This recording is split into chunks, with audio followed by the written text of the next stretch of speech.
This episode of the Policing Matters podcast is sponsored by Axon, the global leader in public safety technology. To learn more about Axon's ecosystem of hardware and software products for policing, defense, and security, visit axon.com.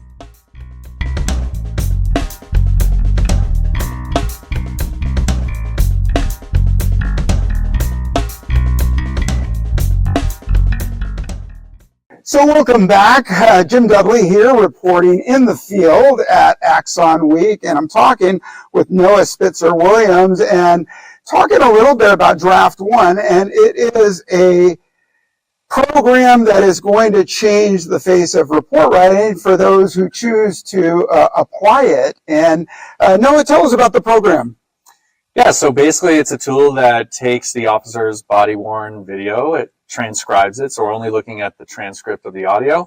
We feed that through some pretty powerful software, and it generates a draft incident report narrative for the officer, but then they review it, make any necessary edits or corrections before submitting it as their own. Yeah, so I know a lot of agencies have their own policy on body-worn camera when the officer is required to turn it on, so maybe a shift in policies to say, okay, you're going to a burglary, you're taking a report before you meet up with the victim, turn it on. Yeah, I mean, typically those policies are sort of in place beforehand. One thing I can say is that because it's based on the audio, sometimes agencies let their officers mute cameras in certain situations. Sure. And some of them have told us that they're actually excited that officers may mute a little bit less because they actually want more of that information to be captured in the audio so that it's then produced in the report. So we think that's just a good thing from a, transparency perspective. Right. So I saw your panel yesterday, talked to the field users. They all had rave reports about it with a couple of caveats in there, but they talked about cutting down officers' time in report writing due to the application. Yeah, absolutely. I mean, officers spend, could be several hours a day just doing paperwork. And when they join to become a police officer, that probably wasn't apparent to them. Right. And so, they're there to kind of fight crime and protect their communities. And then they realize, oh my God, I'm spending all this time just typing away. And so, that leads to morale challenges and retention challenges, which is just tough in this environment already. Mm-hmm. And so, what we're finding with the beta customers is that basically on average, they're cutting their time in half.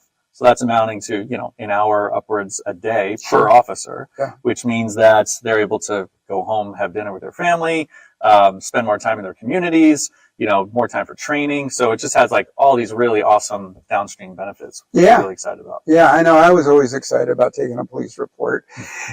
So the idea is almost like a Dragon transcriber where it takes the audio, turns it into text, gives prompts along the way. I love that feature. Yeah, I would say it's that, but sort of like on steroids, right? Whereas with that, with Dragon or any of these dictation software, you still have to articulate exactly word for word what the report should be. Yeah. And sometimes that's hard to do, right? And we hear officers have, kind of writer's block, and it's like, how do I organize the report?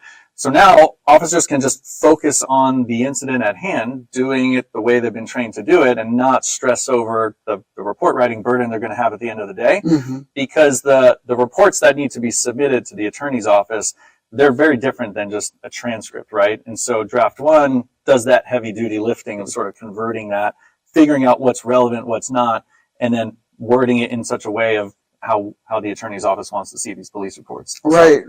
And so, for the prompts again, elements of the crime, maybe point of entry, things that were omitted from the report or that the officer observed but didn't articulate. Yeah, exactly. So like one of the many safeguards we've built is this feature where if Draft One believes that there needs to be more information in the report, but it just doesn't know exactly what that information is because maybe it wasn't captured on camera, it'll just create these little placeholders for the officer to go fill in that information. So it's sort of cues to kind of get them to add more detail.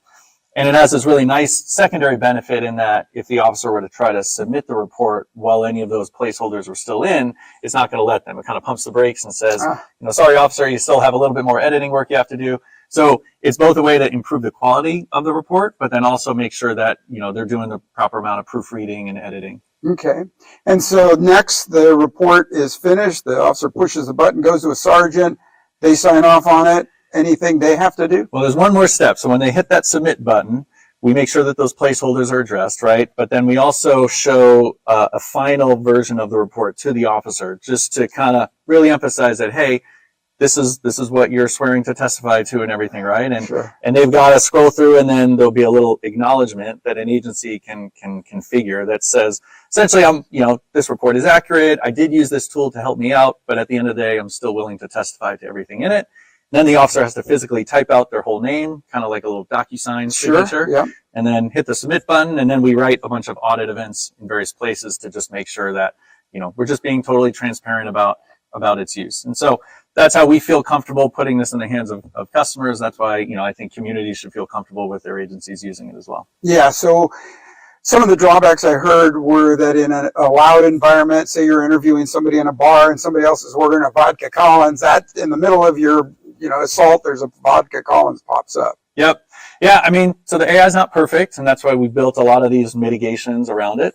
But the AI is getting a lot better every year. And so there are certain cases in which, if there's a lot of other people speaking, maybe a lot of, really loud background noise, the performance might degrade a little bit. But the nice thing is, in the vast majority of incidents that officers are handling, they're doing pretty simple one-on-one interactions. And those are the reports that are just kind of the ones I hate doing the most, because that report might not even go anywhere.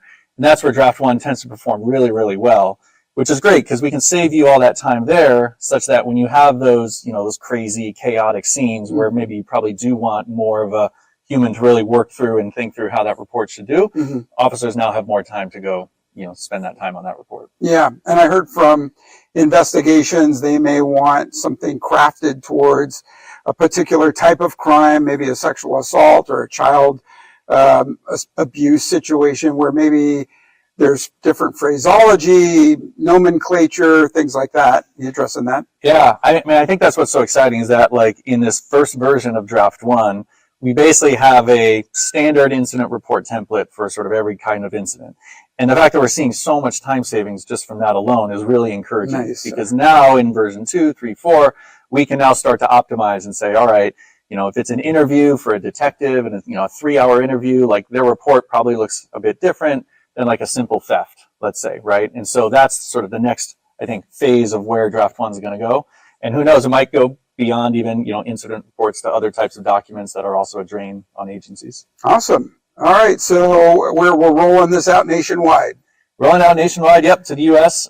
It's English only right now. We were actually testing Spanish with a couple customers, and one of them actually just yesterday told me it's working really well for them. Oh, great. So that's exciting. And, we're going to be taking it to other countries pretty soon. There's a lot of international demand because I think everyone's facing very similar report writing challenges. So couldn't be more excited about it. Yeah, I had in my own notes, I think it's a great training application. We're losing young people in the police academy, and I hate to think of firing somebody or letting them go because they can't write a police report. Are you thinking about integrating some sort of a training platform for academies? Yeah, so we provide some training content to all of our customers on how to use Draft One and how to use it responsibly. I think we've heard from a couple customers that they're seeing really strong adoption with some of their younger officers who are also just more comfortable with this kind of technology because they've been using transcription and stuff for years. Yeah. So I think it's, to be able to see, hey, this is what a good police report looks like and be able to learn from it. Because this system is basically learned from all of the best police reports written from, all over the place. Sure. I think is a very powerful tool. So, what we're hearing from our beta customers is that really across the board, they're seeing just an improvement in the report writing quality and the clarity and the detail.